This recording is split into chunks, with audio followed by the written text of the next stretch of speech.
Okay, so now we've mastered propositional logic. Turns out propositional logic sucks. The reason it sucks is because it's not very compact in the way it expresses things, and it's kind of awkward. So the big problem is that every single proposition in propositional logic is its own independent thing that has no connection to any other proposition except where we explicitly lay it down by saying A and B or C is an assertion or something like that, right? But to the computer and to the system, each proposition is just its own thing represented by a letter that's sort of disconnected from everything else, right? We might say, let A be the proposition that the Red Sox won the World Series this year. And then we could say, let B be the proposition that the Yankees won the World Series this year. Let C be the proposition that the Cardinals won the World Series this year. Let D be the proposition that the Cubs won the World Series this year, etc., right? Those propositions are obviously related to each other semantically, right? Their meanings are related. We're just changing what the team is. They have a heck of a lot more to do with each other than dolphins have 3 legs, that proposition, right? And yet there's no way to tell that by the name. And if we wanted to express something powerful, let's say we wanted to say that the Cubs have never won the World Series, okay? Which actually isn't true. Way back before any of us were born, I think it was like 1908 or something, the Chicago Cubs actually did win the World Series. But I'm talking like post-dinosaur here, right? The Chicago Cubs never won the World Series. So what we'd like to be able to do is something like this. Let A be the proposition that the Cubs won the World Series this year. Let B be the proposition that the Cubs won the World Series last year. Let C be the proposition that the Cubs won the World Series the year before, etc., and then be able to say that for none of those is it true. But the only way to do that is to spell each one of those out individually with its own letter, and then to assert not A, and not B, and not C, and not D, and not E, right? So it turns out to be really awkward. So what we're going to do is we're going to use propositional logic. All the stuff we've learned is going to still apply, but we're using it as a stepping stone to a more powerful system, which is called predicate logic. And predicate logic is based on the notion of a predicate, which is sort of like an uber meta proposition. You can think of it like that, okay? So let me just give you a definition here. Basically, a predicate is a formula that we're going to use to mint new propositions. A predicate is a formula that yields a proposition for each value of its inputs. Okay, so a proposition didn't have inputs, but we're going to say that a predicate has inputs, and what we're going to say is this is a way to mint or create or manufacture a bunch of propositions that are all similar in some way. Okay, so example, let's say we have the proposition over 18, and this is going to be the proposition that a person is over 18. And what we're going to do is write that, okay? So for those of you who have done some programming before, this will look very familiar. And in fact, we used the same notation when we talked about functions back in episode 3, right? This is essentially saying that that's the input. And what we do when we have a function is we list the inputs, in this case there's only one, inside a pair of parentheses here after the name of the predicate, okay? So over 18 is a predicate. But over 18 of x, if I give it a certain value of x, that gives us a proposition. So if I were to say, over 18, Stephen, that is a proposition. Because what I've done is I have used the predicate to manufacture a proposition. So this thing here, just plain over 18, without actually giving it any argument, without giving it any parameter, without giving it any input, that thing is called a predicate. But once we give it an actual value, then what we have done is whiz-bang created a proposition, and that thing may have a true or false value, right? In this case, this is true by a long shot. Whereas if I were to say over 18 TJ, who is one of my sons, at least as of this current recording, that would be false, right? And if I said over 18, and then I listed something like happiness, that would also be false. Now you could argue that happiness as a concept has an age, but I'm assuming that we're talking about people here, right? So over 18 is a predicate, which is true if the argument, that's what we call the thing inside the parentheses, right? It's true if the argument is a person over the age of 18, and it's false otherwise. So it's false if you give it a person that's under the age of 18. It's also false if you give it a toaster, right? It's false if you give it a worldview, right? Or anything that doesn't have an age in years the way people do, or something like that, right? So that's considered a predicate. Let's do another example. I could say female of X. We don't have to call it X, but often we will. That is the proposition. We're going to say female of X is the proposition that X is a female person, right? So this is the proposition that X is a female person. Now, just to clarify here, you might be confused as to my use of proposition versus predicate, right? Because you're saying, wait, I thought we were learning about predicates here. Well, female of X, once we actually give it a value here in bananas, even if it's a placeholder value, really female of X is a proposition, right? The thing that's a predicate is the thing just kind of standing by itself. That's the way I think of it, right? So that's not going to turn out to be super important, but just so you understand my terminology right here. Okay, and again, we could assert female Tiffany, and that would be a true statement. We could assert female Bob not, and that would be a true statement. And we can assert female toaster not, and that would be a true statement. Okay, so it's going to be interesting because in a segment or two we're going to be talking about quantifiers, and we're going to be throwing at this thing this notion of it's true for everything, or it's true for at least one thing, and we're going to use a lot of variables like X. But I don't want you to lose track of the fact that you can simply give it an absolute value of an object, right? You can just say female of Tiffany and assert that. It doesn't have to be you're asserting that X is true for some X, complicated thing like that, right? So it's easy to lose track of that. Now, a predicate can take more than one argument. Let's make one here called advises. And we'll say advises, comma, XY. We're going to say that advises XY is the proposition that X is a professor who is the academic advisor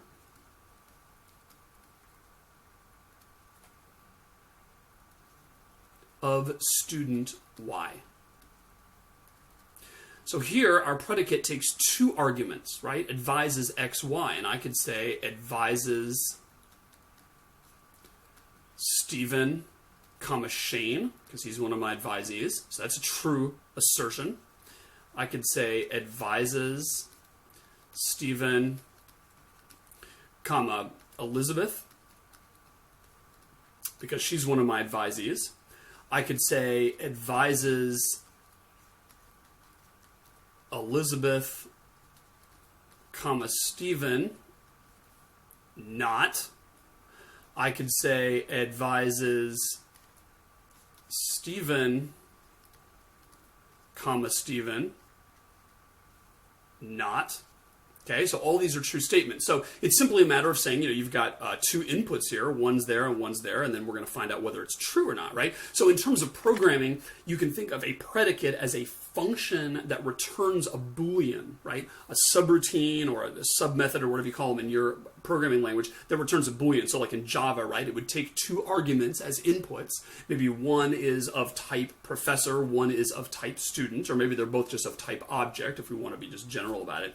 And then the return value of a predicate is a Boolean. So it never gives us back a number or a professor or any other kind of thing. It always gives us back a yes or no, true or false answer. That's what a predicate is, okay? Now, one interesting thing about predicates, just to kind of tie this to something we did before, notice that really a predicate is a function, okay? So one thing I can do, let's say B is the set true, false. We had that before, right? So if I have a predicate like over 18 or female or advises, right? Actually, we'll hold off on advises for a second. Let's just take the one argument ones, the one input ones. This is actually a function, which is what the colon means, right? And the input is omega. The output is B. That is the domain and the codomain of this function. So what this says is that over 18 is a function where if you give me anything in the domain of discourse, if you give me any object that we might be talking about, I will provide you with an output, and that output is going to be either true or false. And so if I say over 18 Stephen, I get true. If I say over 18 TJ, I get false. If I say over 18 toaster, I get false. You know, all that works like that, right? So that is essentially what a predicate is. It's a function that goes from the set of things we're talking about to the set of Booleans. Now, you might ask what would happen with something like this. And I think you'll realize, if you think it out, that that is going to go from omega cross omega to the set of Booleans, right? Because we're going to give it anything in the domain of discourse for the first argument, anything in the domain of discourse for the second argument, and the output is going to be a Boolean, right? So just to tie this together, a predicate essentially is a function. Now, let me tie it to something else, too. A predicate really is the same thing as a relation, okay? A relation and a predicate bear a very close resemblance, and here's what it is.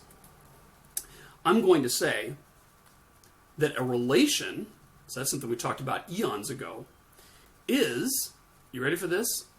The set of all tuples for which a predicate is true. Now that's a lot of cool words that we've learned this whole class. Relation, set, tuple, predicate, right? Those are all words we've talked about, and this is tying them all together, right? So here's the thing. Let's say I have a relation, and that relation is advises. And we'll say that I have the set of professors and the set of students. So you remember this notation, right? We said P advises S. That's a way of saying that this is a relation where this is one side of the relation and this is the other one, right? Another way to do it would be to say that advises is a subset of the Cartesian product P cross S, right? So that's all stuff from episode 3. Now, what we can say is that really this thing right there is a predicate. It's a thing which either is or isn't true for every pair of people, right?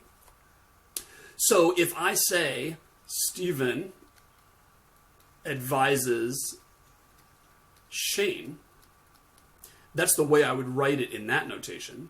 The way I would write it in this notation is Stephen, comma, Shane is in fact a element of the advises set, because remember, advises is a subset of the Cartesian product, and therefore I would say that those two in that order are a subset of the advises thing. And then the way I would show that in predicate land is I would say advises Stephen Shane.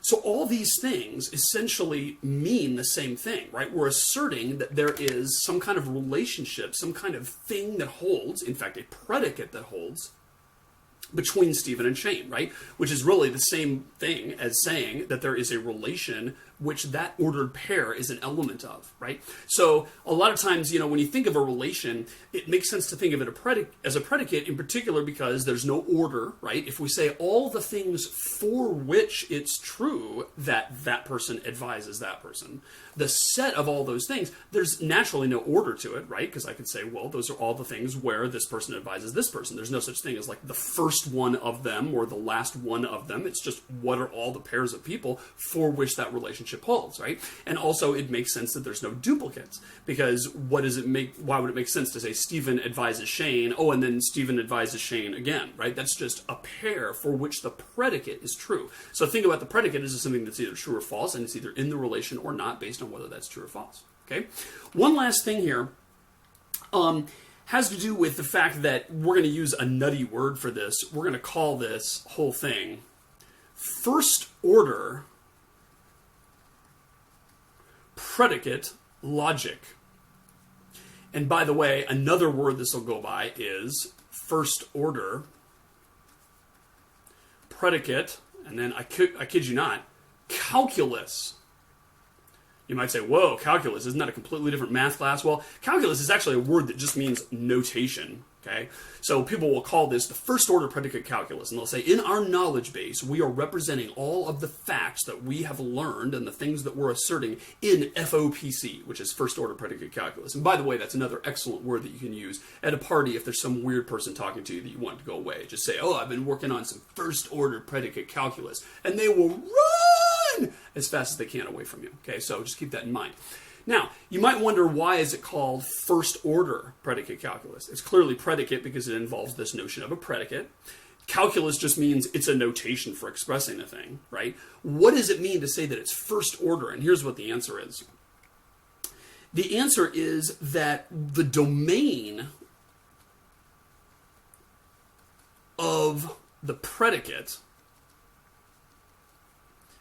is omega, right? Now that's the domain of discourse here, right? So when we say something like, female, we are saying that that is a function from omega to the set true false, right? You can give anything as an input and this thing will magically come back and tell you whether it's true that female is true of that thing, whether or not that thing is or is not female, right? So basically we can put anything into the input of a predicate. But here's the thing we won't allow to put in there. We're not going to allow putting other predicates in there.